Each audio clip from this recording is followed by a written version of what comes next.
Students, we were revising chapter 1 of grade 9th political science. What is democracy and why democracy? Now, in what is democracy, we have seen the certain features. We have defined democracy in a very simple manner, that it is a form of government in which the representatives are elected by the people. Then we have assessed this definition, and we have seen that in democracy the major decisions are taken by the leaders, and if it is not taken by the leaders, then that is not a democratic setup.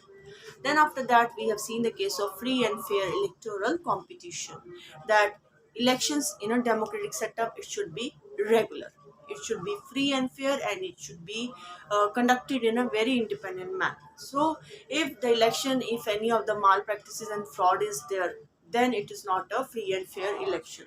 And if only no choice is there in front of the voter, only one party is there, then also that cannot be called a democratic election.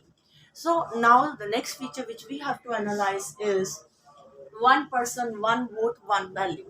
So one person, one vote, and one value. That in a democracy, each adult citizen must have one vote, and each vote must have one value. So this is the meaning of this, that in democratic setup means always we have seen there was a struggle when we have studied the French Revolution also.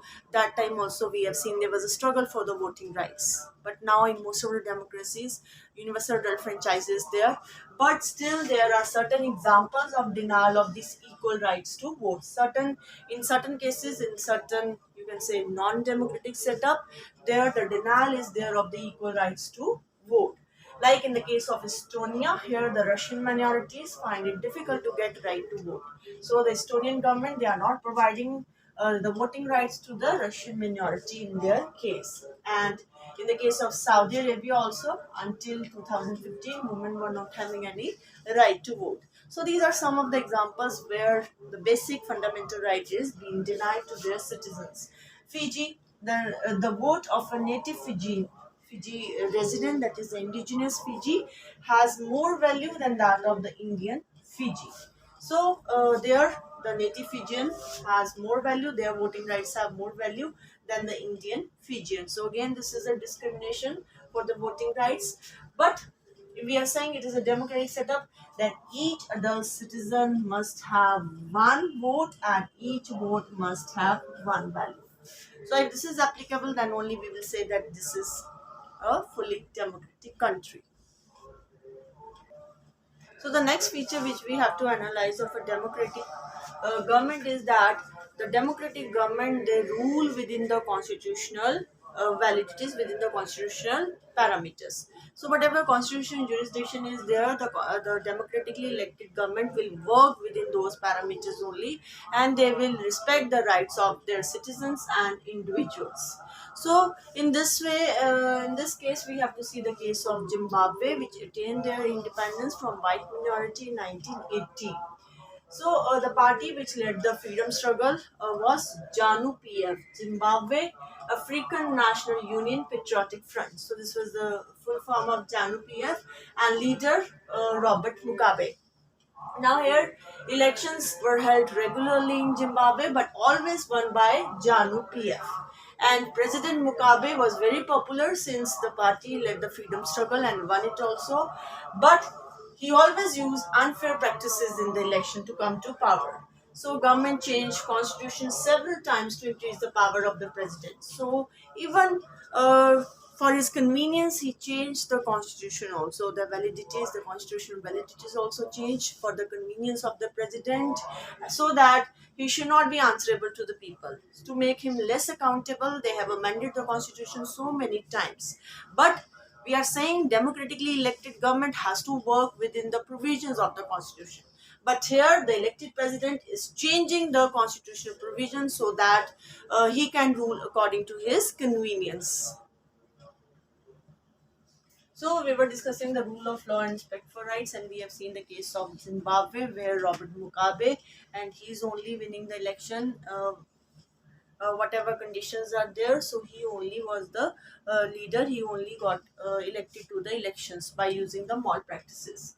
So here we have seen in earlier case also opposition was harassed. and then after that the public protest against government declared illegal. So means so many times we have seen the government have changed the constitution also to make Robert Mugabe less accountable. This we have seen, and Janu PF was the party.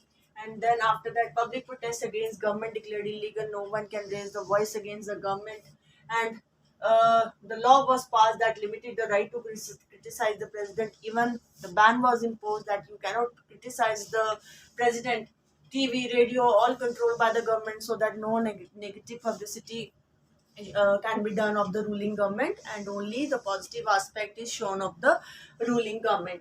They used to harass the journalists who used to speak against the government, and the government even pressurized the judiciary also. So they put the pressure on the judiciary also, and then due to all these things, Robert Mugabe was forced out of office in 2017.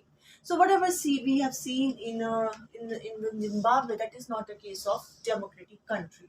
So this shows, the example of Zimbabwe shows that popular approval of leader is very necessary. Okay, it is fine, but it is not a sufficient thing, because we have seen in the case of that certain popular governments, it can be non-democratic also or undemocratic also, and we have seen the popular leaders, they can also be autocratic. So we have seen that the popular leaders, they can be autocratic, and popular governments can also be undemocratic.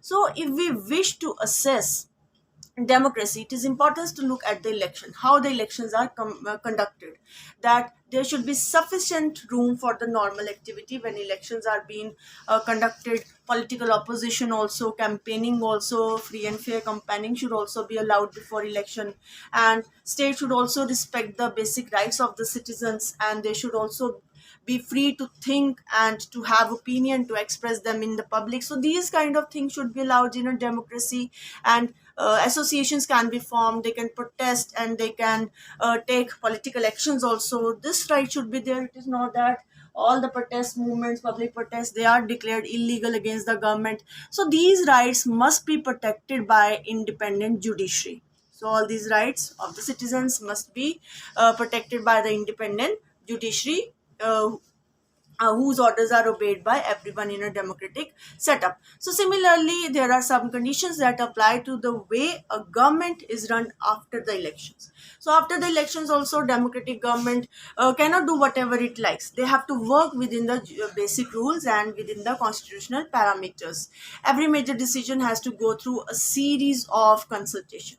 Every office bearer has certain rights and responsibilities which are assigned by the constitution, and each of these is accountable only to the people but also to their independent officials. So we have seen that these aspects give us another and final feature of our democratic country, that a democratic government rules within the set of the constitutional laws and citizens' right. It is not that after the government is formed, they have come to power, then they can rule in whichever way they want. No, they have to work within the constitutional jurisdiction, within the limits set by the constitution, and they have to give respect to their citizens' rights. So this was the rule of law and respect for rights.